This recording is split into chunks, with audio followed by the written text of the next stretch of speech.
And welcome to a live episode of Fusion Patrol. I'm Eugene. Hi, I'm John. I'm totally live, honest. We are totally live, and my dogs are running in and out of the house already. I scared And my them. cats are going to start yodeling, I'm sure. I think I scared them out. That's good. Hello, welcome everybody. It's live. We already have one person on live. ArmTube U. Hello. So we're going to be utmost apologies. We are going to be looking at the classic 1957 film, and I'm going to keep my hands off the table so I don't keep shaking the camera.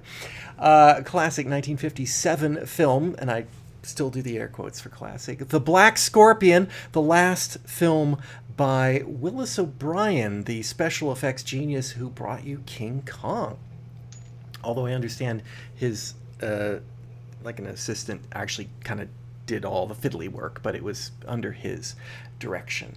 We're going to run this just like it's a regular live podcast, but we may stop along the way, or I'm going to kind of halfway keep an eye on comments and things, and if we get a chance, we'll interact, and then just possible we're going to be able to make this into a real podcast, which we'll use someday in the regular audio feed stream. Don't touch your face. That's a COVID-19 thing. You should not do that.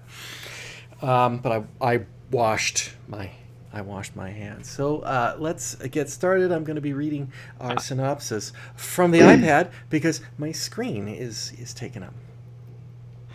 In the year 1957, in Mexico, a volcano forms near the small village of San Lorenzo and grows to 9,000 feet in just a few days. The earthquakes and lava are devastating to the remote area. U.S. geologist Dr. Hank Scott and Mexican geologist Dr. Ramos head to the remote area to investigate.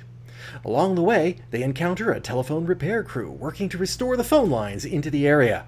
Days have gone by since the eruptions, and no one has heard from the town or knows how bad the situation is there. That night, as they approach the village, they hear strange noises as their Jeep overheats. They stop at a nearby farmhouse and find no one there. Buildings destroyed and a police cruiser that has been demolished. They also find food on the stove and an abandoned baby. Before they leave, they discover the missing policeman, dead, with a look of horror on his face and his gun emptied. In the village, they meet Father Delgado, the local man of God. He puts them up for the night. The village has been badly damaged, but now they suffer from another problem. At first, villagers were going missing, but soon they started to find them dead, with that same look of horror on their faces. The next day, the army has arrived to help with the release effort. And you get all the flubs, too. The next day, the army has arrived to help with the relief efforts, and the geologists head to the volcano. Along the way, they meet Teresa Alvarez, patron of a nearby ranch. Her vaqueros have all run away, afraid of a demon bull they think is killing the cattle. Dr. Ramos makes a discovery of an interesting piece of obsidian, which he collects. In the village, they meet the local scientist, who is doing autopsies on the victims. He's found a strange poison that he sent back to Mexico City for analysis. That night, they've transferred their accommodations to the Alvarez Ranch, and Dr. Scott starts getting amorous with Miss Alvarez. Ever the wet blanket, Dr. Ramos interrupts him. He's discovered a scorpion trapped in the obsidian. He cracks it open, and to their surprise, the scorpion is still alive. Later that night, giant scorpions attack. First, the telephone workers who just finished reconnecting the lines, and then they overrun the ranch, frightening Juanito, a young servant boy who lives there. They escape to the village. The next day, Dr. Velasco, famed entomologist, has arrived from Mexico City. He has identified the scorpions as an extinct species of Triassic scorpions. He, the geologists, and the army proceed to the area they think the attack originated from, and the two geologists, along with a stowaway Juanito, descend into a massive fissure, hoping to gas the scorpions. They encounter many of the scorpions, plus worms and spiders, and barely escape with their lives. The army blow up the fissure, entombing the scorpions forever. Dr. Scott and Miss Alvarez start making their long-term plans for the future. The end. Oh, nope. The next day, back in San Lorenzo, Dr. Scott gets a call from Dr. Velasco. It's a terrible bother, but could you pop down to Mexico City and give a report? It's for our friends down south. We'll even send a plane. Scott and Ramos, with Alvarez tagging along, fly to Mexico City. The geologists are let in on a secret. We didn't call you back because of a friend from the South. The Mexican government wants you here. Turns out we didn't kill the scorpions, and they might even be close to Mexico City. But you've got to keep this top secret. We wouldn't want to panic. But a panic they get when the scorpions derail a train and eat the passengers. Some good news comes from this. The biggest, meanest, blackest scorpion of them all kills all the other scorpions and heads for Mexico City, where Dr. Valesco has concocted a weapon that will hopefully kill it. Lured to a stadium with a meat wagon, a battle with the army ensues, and Dr. Scott steps up to land the final blow with the secret weapon, an electrified harpoon. There's still paperwork to be done, but that can wait. There's a pretty little senorita waiting for him. The end. For real this time. Presumably until The Black Scorpion 2. Oh yeah, I've been waiting for that. So, this is a film I have never seen in my entire life. Nope. I haven't either. What did you think of The Black Scorpion from 1957? Well, I thought the special effects of the scorpions, as they were moving and picking up people and eating people and pulling people out of trains and just generally, running amok. As long as they weren't in the city, it was pretty good. I mean, yeah. Really, really top-notch stop action. The print was a fantastic transfer. It was. The blacks kept up. Nothing was lost, really. Highlights weren't blown out. Very crisp. Very impressed with the technical aspects of that. Story, yeah, not going to talk about that. And yeah, honestly, it's one of those, as you said in your synopsis, the end, or is it? Yeah. It's like, we have two great ideas. We're going to just jam them together by just taking half a script and just sticking on top of the other one and let's shoot this.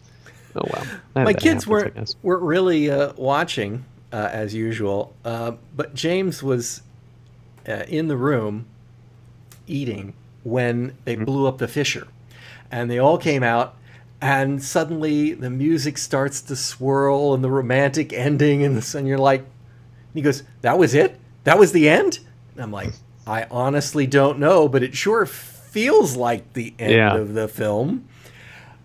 And then suddenly it's, I don't know. Time doesn't make sense. I'm gonna confess, I actually quite enjoyed the film for the most part. There were bits of it that dragged on a little bit, but I was actually like, okay, if I genuinely enjoyed something that I just could kind of turn off the brain. I think they've went just far enough that I can't sit there and go, well, Triassic scorpions wouldn't be that big, and then get into the whole, and they wouldn't really be Triassic scorpions that they'd be looking at. It would be Triasic's the first phase of the Mesozoic, and they would be more Paleozoic, and then lose it because they're just so utterly ridiculous. They're in the King Kong, they're in the King Kong Godzilla scope. They're just so big that you just look at it and you can't go, no creature could be that big. Big scorpion, and that's it. Yeah. Yeah, exactly. You just can't take it for granted. I was genuinely surprised. I was even more surprised when I found out after watching it that this was actually one of the shows that has been ripped up by Mystery Science Theater, and apparently they didn't like it. I don't know if that's rare or not, but that's pretty impressive. Yeah, I'm shocked. I thought this was definitely in the category of. However, if you think about it, it kind of is King Kong.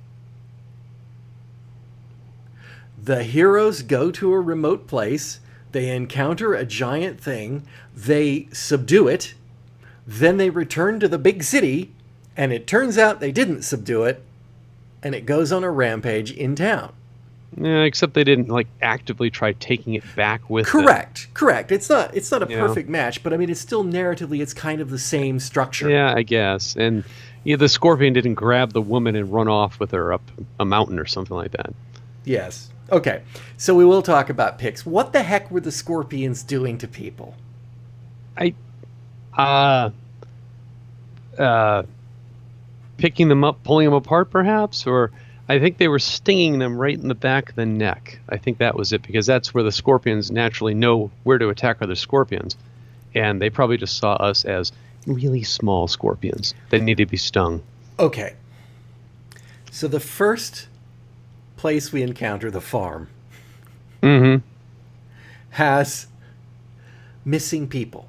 Yes. And we're told that other people have gone missing, which Mm-hmm. we presume the scorpions are hauling them off. We're also told the scorpions, like, probably are eating them. Yeah. Why didn't it eat the cop? I Why were the dead bodies bloodless? And did they mean bloodless as in there was no blood there weren't any spattered? wounds. Or yeah, Nothing like that. but not that they were Yeah, draining they weren't the blood like a exsanguinated vampire. or anything Yeah, like that. No, they Very they just good. didn't have, like, blood flying out of them, or that sort of stuff. so that didn't make a whole lot of sense. And the other part that drove me nuts was, you are absolutely correct. The big scorpions would stab the other scorpions right there. Mm-hmm. Right. Boom, because big scorpion. Well, we could do this with like video, which we could not normally do. And the thing, it'd be up like this, and then boom, right? Mm-hmm. And yet, after witnessing this several times, what conclusion did Dr. Scott come with? The weak spot is a white point Yeah. here under the neck. Yeah. A little Not bit of Once, not the neck. not where it actually did do the killing, but right. See, two there. separate scripts, just put together, and that was it. Oh, I know. I did. I did It was enjoy the it, 50s, though. and it was they had to make monster movies, or else. What I did not enjoy was Juanito. Oh, yeah. Yeah, he should have been scorpion fodder. Now, my understanding is that you put Leave him a in the cave. small child, being a precocious little, we're live shit. There you go. I can bleep that someday. You put those in there because for television, usually they want to have that audience. They want to get the 7-year-old kids watching, and the 7-year-old kids watch because. Have you been drinking, John? There you go. You just went blurry. It's like Really? it's like, Oh, it's the woo, camera. You're back. Yeah. What was I saying? Oh yeah, for kid interest. But I didn't think that was true in the Saturday morning matinees. That's not a common pattern, is it? I don't remember a lot of little kids running around being precocious. Well, Invaders from Mars. I mean, that's like the only one I can think of at the moment. He was like the star almost, though. He was the guy that nobody believed. Yeah, that's true. Yeah, little kid. Yeah. That is true. All right, I'll accept that. I'll accept that as a. I just thought it was unnecessary. I also was very pleased that Dr. Ramos survived to the end. Yeah. I thought that he was, frankly, dark enough that he was going to be killed, so that the white guy could survive in the end. Yeah. I guess this was actually shot in Mexico. Mm-hmm. And a co-production with Mexico. So they came off in actually reasonable light. I mean, Yeah. yes, it apparently took many days for the army relief to get to that remote town, Mm-hmm. which didn't make a lot of sense. Apparently they can fly to that town. So why didn't they fly relief to that town? I don't know. But They were fighting giant salamanders in the south of Mexico. Good point. Yeah. No, wait, no, Giant no, the Gila monster. Oh, that's right. Yeah, The Gila giant monsters. Gila monster. That one That's was. right. Giant Gila monsters. What year was that? I want to look. What year Don't was remember. that film? I don't remember. But yeah, this is so awkward not being able to put my arms on the table. If I do, it just goes nuts back there. So yeah, I was very impressed with the quality of sets. The production values of this were actually pretty darn high. I mean, other than when the giant scorpion was rampaging through the city, all they did is they just put a black scorpion over the top of footage of people running on the street, and didn't bother with any sort of traveling mats or anything like that. Just superimposed it over the top. No, that was just a superimposition of live footage of a scorpion. Okay, I was wondering if that was a live scorpion, but at times I was like, well, actually, no. No, that was a stop action scorpion that they just superimposed over footage with people in it. That's what that was. And we would be completely remiss if we did not mention you stepped around it earlier, the close-up footage of the drooling scorpion face. Well, I don't know what that was. That reminds me of some sci-fi movie that I saw once, but I can't remember the name of. Do scorpions drool? And no. Every giant ones do. Every shot, scorpion face. Yeah. Yeah. I did not. When I see when I see something like that, I think they're trying to imply that that's venom. It could be, but that's not where venom comes out of a scorpion. Out of a scorpion, that's right. They're kind of known for that tail thing, that renowned tail with the stinger on it. With the venomy thing in it. Yes, with here we are with our visual effects again, man. Yeah. This is free. Apart from my arms, being able to do the scorpion thing with our hands is liberating in video, I gotta say. Yeah. Very much enjoy it. It might catch on. I don't know. I might have to remove that if I make an audio version of this. Probably. Or leave it in and confuse people. I don't know. It's like so the volcano, again, another thing that kind of didn't make sense about it is like this volcano grew to it even says it in the narration, grew to 9,000 feet in a few days, but then later on they say this volcanoes have been here for millennia. Yeah. I think it went through some rewrites that they didn't quite get to, but I think that this was probably inspired by, and I have it written down here somewhere, Parikutin, which was that's not how you pronounce it. That sounds like I'm trying to pronounce it in... Sounds like a French food. Yes, it sounded like I was trying to do French. Parikutin. It's not. Mm-hmm. Gosh, I'm having trouble with that one. It must not be a Spanish word. It must be a native word. Lion. Anyway, 1943. This is a story I remember very well from when I was a kid, which was not in 1943. So you say. A book my dad had. It was a Spanish reader that he was always working on, constantly trying to teach himself Spanish. He used to tell us a story about this cornfield that just one day had a smoking hole in it. And over the course of a few weeks, it formed into I think it was about 1,000-foot tall volcano. And so it's a very unique event that occurred in Mexico that scientists and volcanologists were able to watch this volcano. And that was only 15 years before this. About 15 years before this. So I could imagine how somebody would have caught that and said, that's a good one to go with.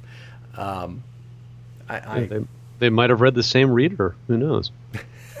Well, I'm sure it was probably more famous than that.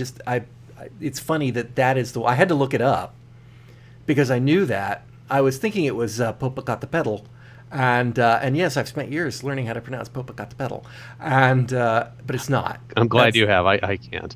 That one's been around for a long time, but I looked it up and I was like, well, that's not the one I want. And I tracked it down, and it turned out that was the volcano. It was definitely the volcano formed right in the guy's cornfield, and just grew right up out of nothing. Unexpected. Oh yeah, I'm looking at pictures of it. Yeah, that's Classic cone. definitely. Classic cone volcano. Yeah. Yep. Which, I'm fascinated by classic cone volcanoes, but I wouldn't want to get near one, though. Also, speaking of the age thing, so if they found obsidian, which they were excited about, which is volcanic glass, which it sounded like they thought that came from this volcano. Yes, Stallman's gas did make the scorpions drool. Sorry, comment came in off the YouTube channel. Yeah. That could be it. And that's why we don't read comments off the internet. What was I saying? I don't remember now. Volcano. Oh, the obsidian, the volcanic glass. Yeah. I remember. That kind of implied that was fresh, right? Yeah, I guess. No, we found volcanic Kinda hard glass. Here, let's take this back. It's almost like it's a specimen for the new volcano that they're studying. Mm-hmm. And yet, when they Yeah. get back, they say that scorpion's been in there for hundreds of years. Or longer, who knows? Yeah, and then they crack it open and it's alive. At most, it was in there a week, right? Right? If that was fresh obsidian. A couple days, who knows? Yeah. So it was kind of it was kind of sad, but oh, and you mentioned the production values. I did think that both I got my hands on the table again. That the hacienda for the ranch and the mission for the padre I'm guessing they were real, or they were standing sets for something much more opulent. Yeah. Than what they're was probably supposed to be in a little town. But that stuff was probably shot in California. Could be. I don't know if any of it was shot in California.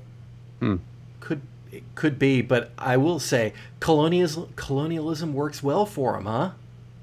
I guess so.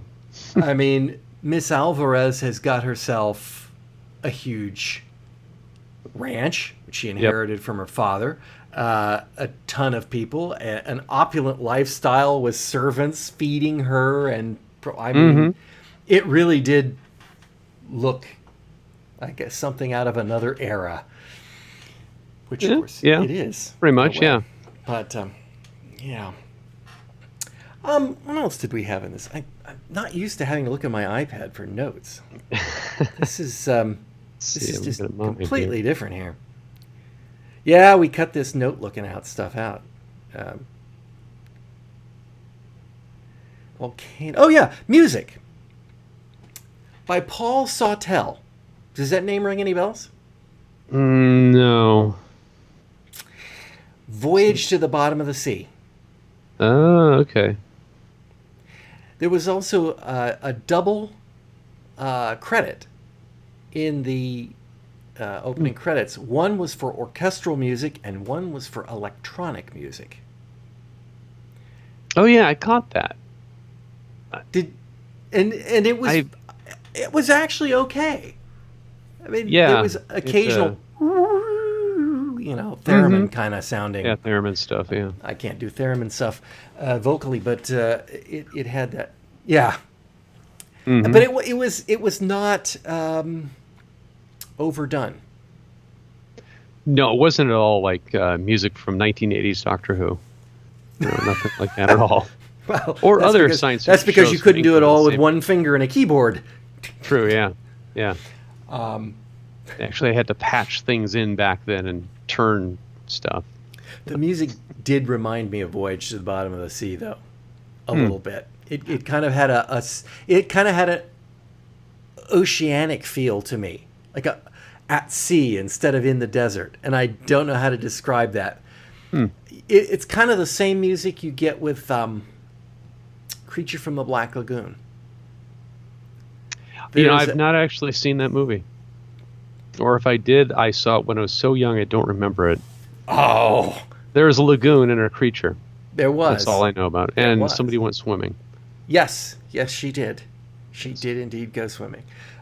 Julie Adams. Wow. I could not Okay. tell you who's in the Black Scorpion, but I'm pretty sure it's Julie Adams swimming in The Creature from the Black. Look at him. Anyway. I recognize Richard Denning's voice. What from? Old time radio program with Lucille Ball. My favorite, or our favorite husband, or something like that. My favorite husband. Early has she got? precursor. Well, I don't know. Early precursor to the Lucille Ball Show TV program. I can't say I recognize him. I tell you somebody I did recognize, but I did not see his name, and so therefore I can't tell you what it was. The announcer that did all the narrating announcing on the radios and the PA speakers in Mexico City. City. Sounded like the guy who did the announcements for When Worlds Collide. Could be the epic moving voice, trailer voice of the time. It also might have been the robot from Lost in Space. Oh yeah. Huh. It was so familiar. It was so familiar.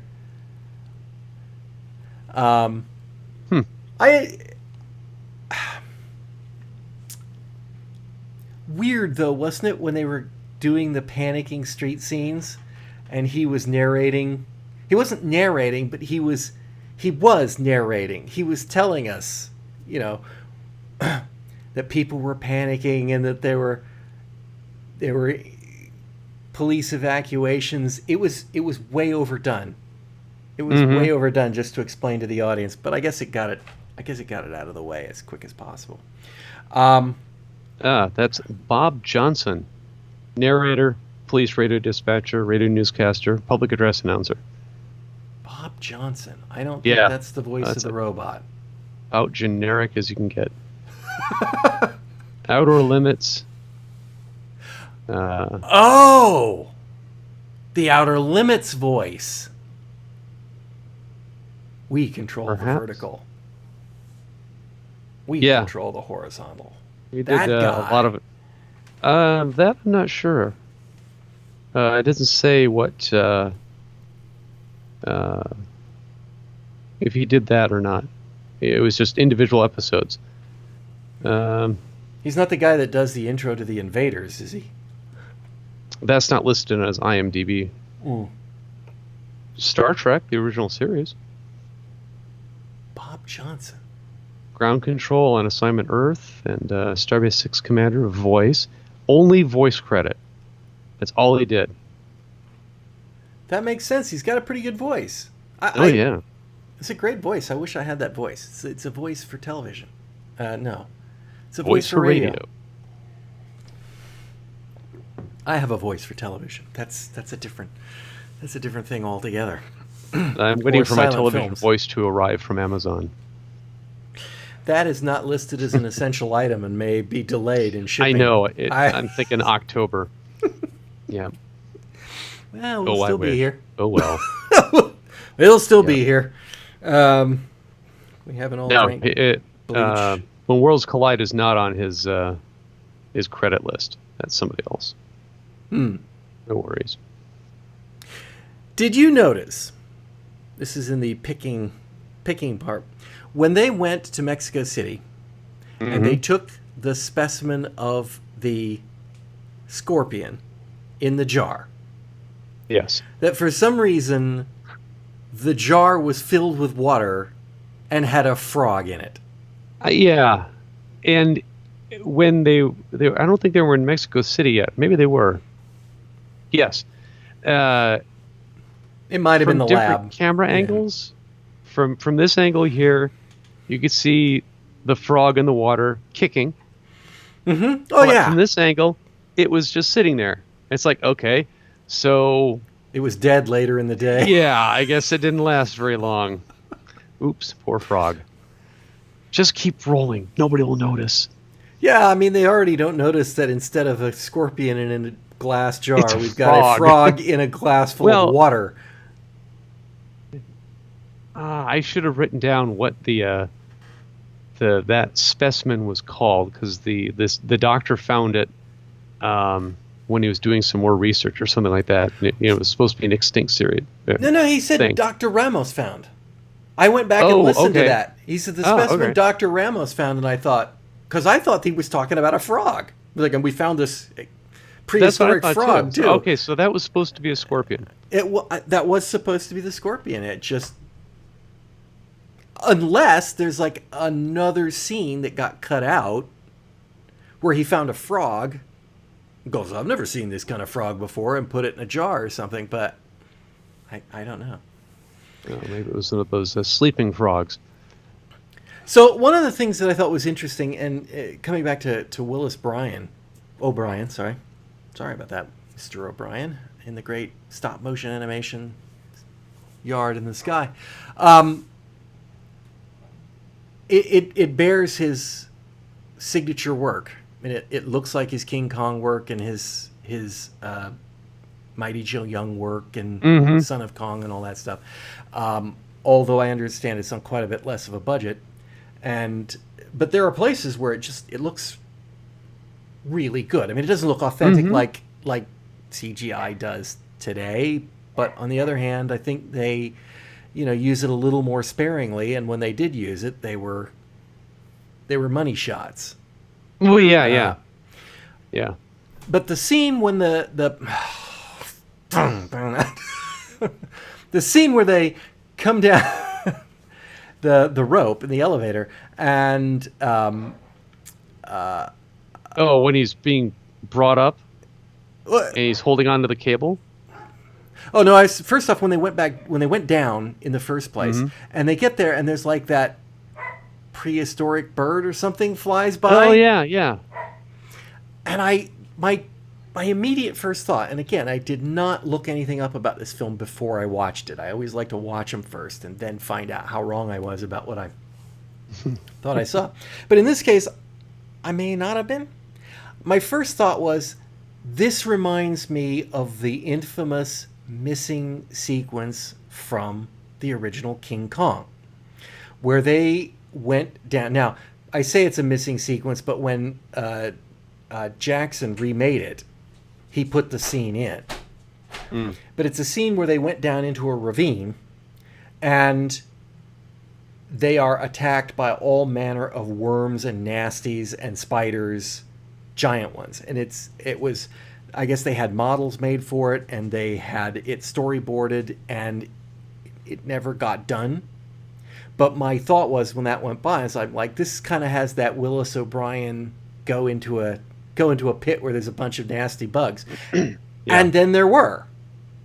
The weird looking worm with the claspy things. Oh yeah, I don't know what that thing was, but yeah. And they called it a trapdoor spider. Well, no. Online they call it a trapdoor spider, but the spider that was underneath the trapdoor, looked more like a tick. Yeah, well, it's a very old spider. Yeah, early it's model an antique spider. But, still a prototype. All of that stuff, that whole scene, I'm just like, wow, this is just like Willis O'Brien was like, I want that scene, and I'm gonna get it in here. And then commenters online have suspected that those were actually the models. They matched some of the storyboard stuff done for that scene extremely well. So he just potentially went back to the well and did that. Now, I've always wanted to see that scene. I wish they had kept it in the original King Kong, because the more time they spent on Kong Island, the better that film would have been. Yes. And the more dinosaurs and the more creepy crawlies and would have been better. But then when Peter Jackson made it, and I watched the scene, it's like, this sucks. But I kind of felt that way about the Peter Jackson King Kong film. So, it was, everything was too much. Right? We can do this, so he won't fight one T-Rex, he'll fight 5, and they'll be swinging from vines. And it's like, so who knows? But it did not make a very good remake. And I only ever saw it in the long version too, which was a mistake. I don't think I've seen that one. That's the only version I own, and it's a mistake. Ah. I love the film King Kong. I absolutely adore King Kong. Slow, plodding, but atmospheric, and The black just- and white one, not the one from the 70s. 70s. Correct. Okay. Not that one either, but yes, No. the one, the only of the many versions of King Kong that have been made, the one and only Mm-hmm. Yeah. King Kong. I don't know exactly how they built their stop action models back then, but if it's anything like it is now, they would have had some sort of a method for making a mold of the creature, and they would have a metal armature in there. Mm-hmm. They put the foam latex around it, let that cure, take it out, and then they would, paint it, put hair on it, and stuff like that.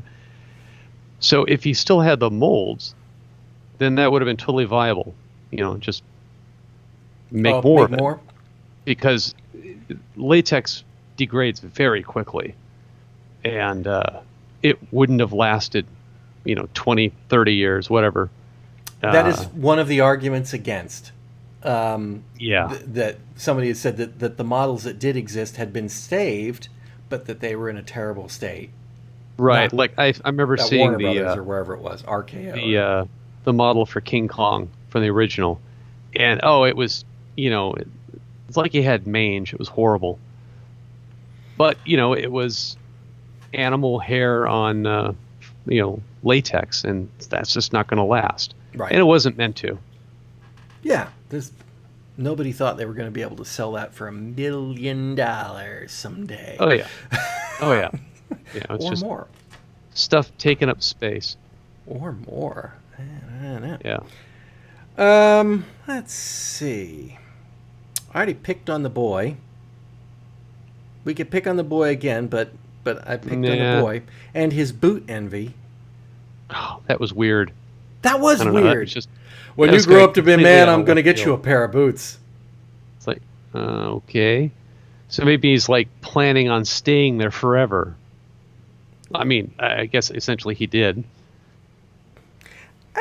You do far worse than Senorita Alvarez, I will say. Oh, yeah. However, I think that 2 days of fighting giant scorpions is not perhaps the basis of a lasting relationship. It depends how many scorpions you have. I mean, if Fair they keep enough. coming back, then yeah. It's gonna that, last. that could be. It's funny. I don't know that on Fusion Patrol we have actually done anything where we could bring this one up. But one of my pet peeves, one of the reasons I think, not being a sociologist and being just a guy pontificating,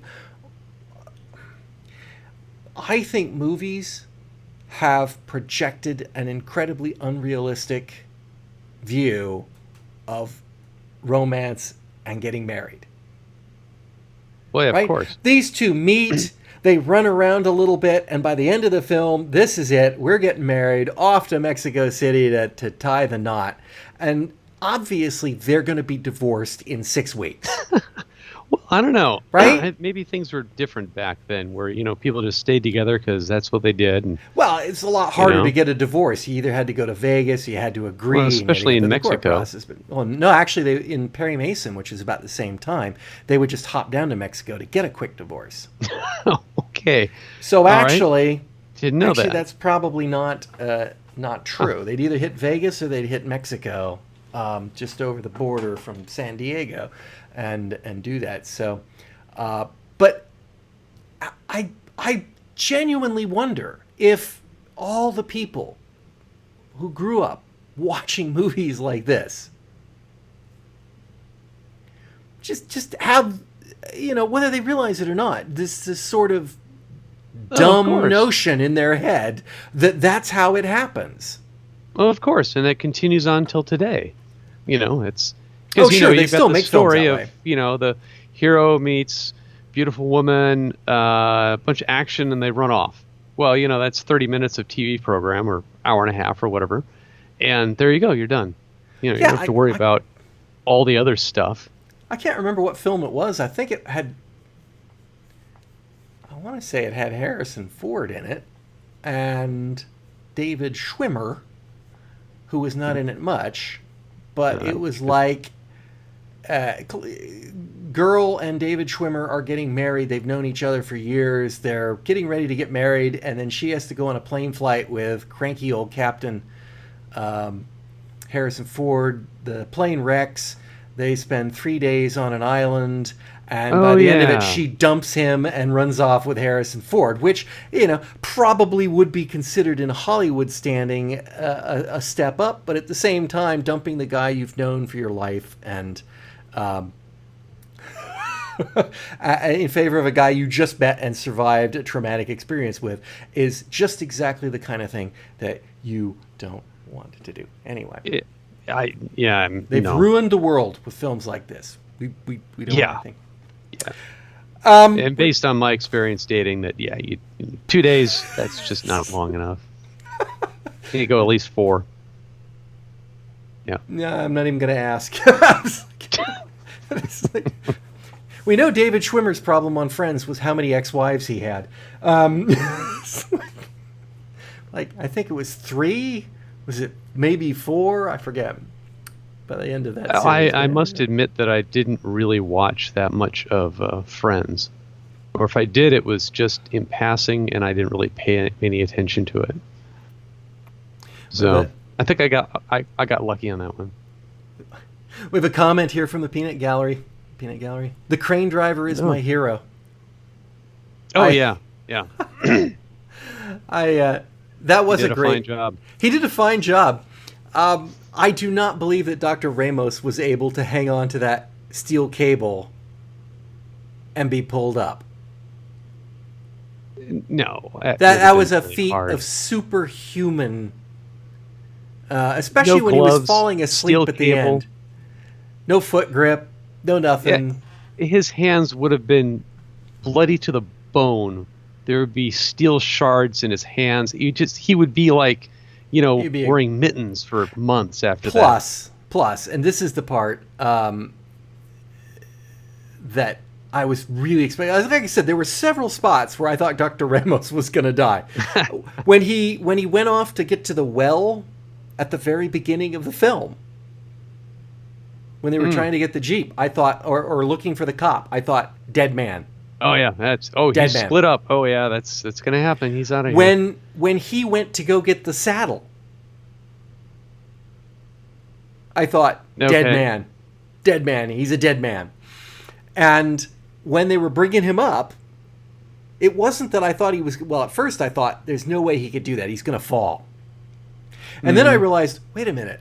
They have to pull that crane rope up right past that little cave that has the one scorpion in it.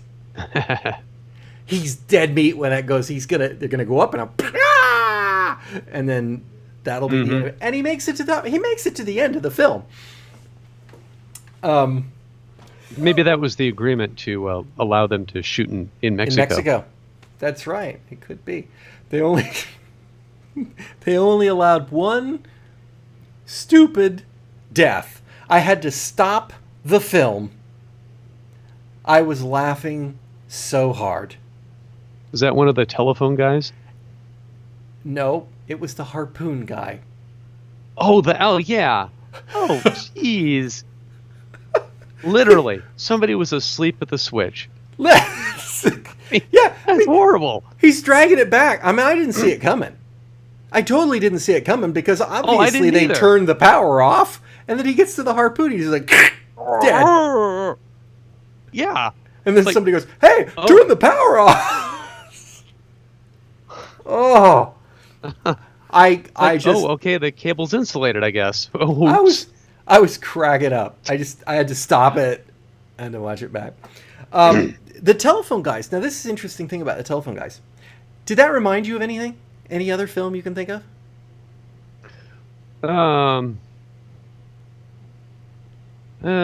Much later on, Tremors, where the guy was on the pole. Exactly. Yeah. Oh, really? well, I can't sit, but I was looking at that and I'm going, Tremors just ripped that right off. I think it would.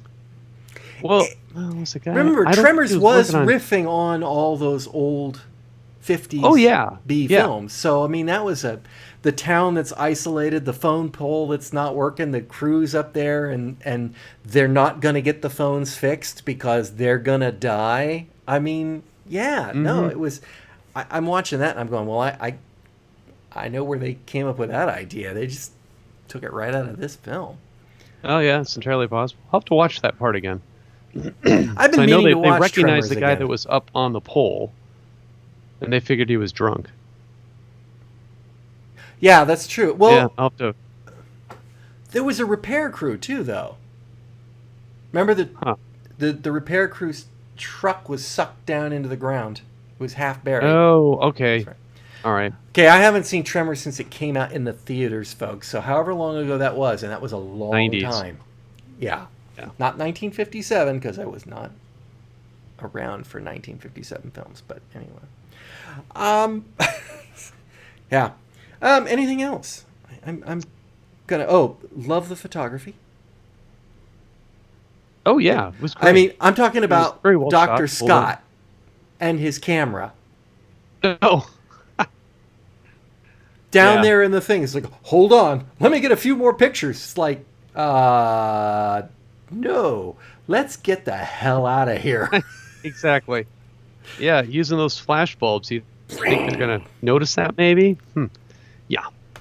That was weird. And like, And pretty impressive that he was carrying at least a 2 1/4, maybe even a 4x5 Graflex, a camera that weighs 15 pounds at least, and is like this wide, this high, and this deep, with a big flash handle. oh yeah, And the reflector and stuff, and the bulbs you got to shoot out. And oh yeah, he even did I mean that. he had a speed back on it, so he didn't have to keep changing plates. But yeah, wow. But you get a negative like this, so you could really get some detail. Get some detail on those scorpions, which would be great if they were tiny scorpions. But since they're big, you didn't really need film that size. Like a little 110 probably well- would have done it. I don't know. Oh, back then, film. I don't know. Let's see.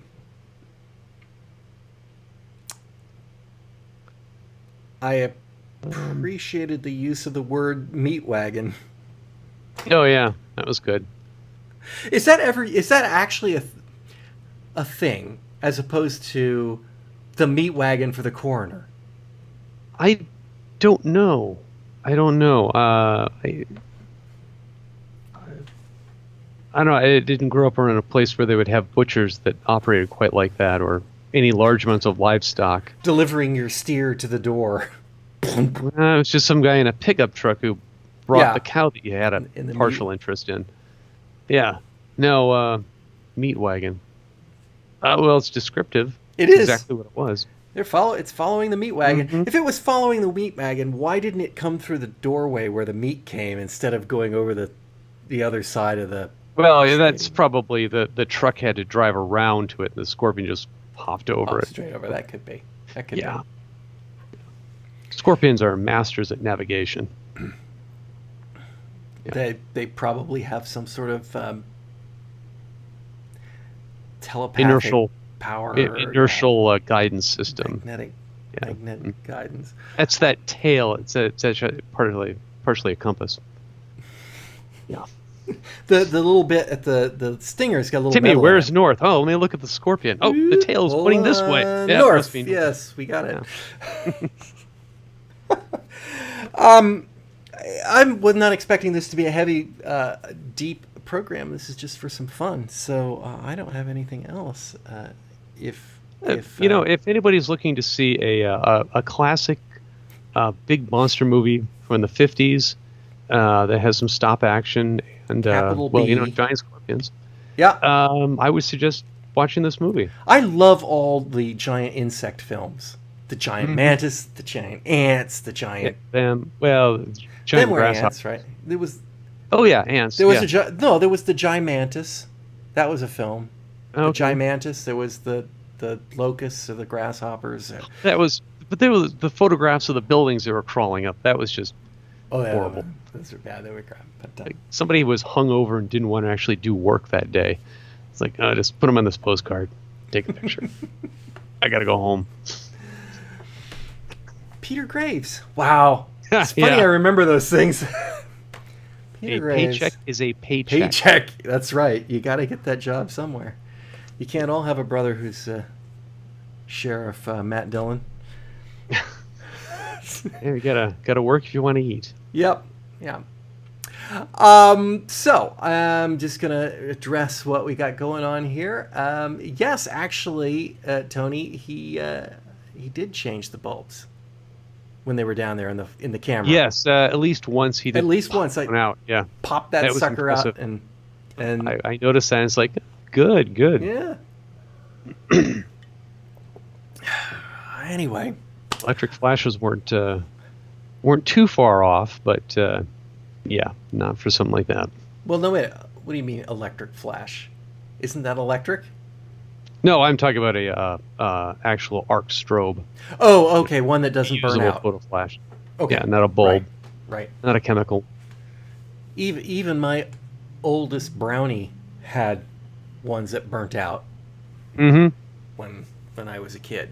It would just throw them out, put another one in. Which Oh, is why I they never were got still- to use flashes. Yeah. Yeah, they were still in use up to the late 70s. Yeah. All right. Well, I think we'll leave this one be for now. I keep drifting out of the camera. It's because I'm used to widescreen, man, not this split screen vertical video.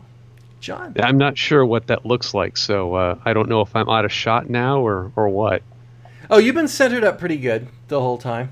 Yeah. It's because I've glued my elbows to my table, so I can't go too far. Or you can't jar thing. Yeah, I need to find something to keep my computer from wobbling like it does whenever I touch the Ass. I John- suggest sheets of lead. table. John, thank you for joining me. You're very welcome. This has been very enjoyable. We should do it again sometime. We are definitely going to do this again. We're going to do this again next Friday, and we're going to see if we can get Simon in here for a three-way on No, that this. should be interesting. I don't know if the software will do it. We're going to be experimenting this week, and we are going to be looking at the 1960 something. I want to say 7, but it might be 3. Day of the Triffids film, which is 67, I think 60. It's the original one that I watched when I was a kid, long before the BBC one, and it's going to be a lot of fun. And I'm hoping all three of us can get in here. We're going to do that an hour later. That's 10 p.m. Arizona time. That's so we can get Simon up at 6 in the morning, so he can join us. It's not our fault that he's in the wrong time zone. Yeah, In but- other hemisphere. But he wants to be in on the Day of the Triffids because he was with me with the BBC production from the 80s. So we wanted to compare and contrast on that one. 1962. 62. 62. 62. It's a good... well, I'm not going to say what I think about it. I haven't watched it since 1972, probably. So got some homework to do. Viewers online, thank you for joining us very much. And listeners, I hope you'll join us all again next time on Fusion Patrol. And I will roll out, and we don't actually have to kill this thing right away. I'm just not going to put this in the podcast. Tony, thanks for being there. Yes, thank you very much for the comments. I hope you can join us for Day of the Triffids next time, because obviously I know you have an affinity for the works of Mr. Wyndham. And we hope to do it justice. And hopefully we can get all three of us in here. Do this. Mm-hmm. I may actually have to have my wife work the The switcher. thing. Yeah, see, I can actually switch. I can go to myself. Woohoo! Ooh, I got a completely different background. Was not expecting that. Is it bricks? No, it's like a swirling planet or something. And I can I wish switch I had a to swirling planet. I can switch to you.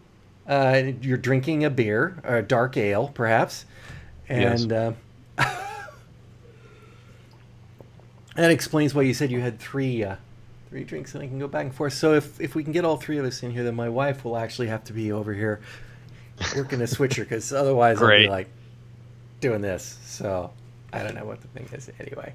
Well, you just put them, put us up here and then 2 down or 3 or something like that, and the static of the Day of the Triffids poster, Oh yeah, maybe.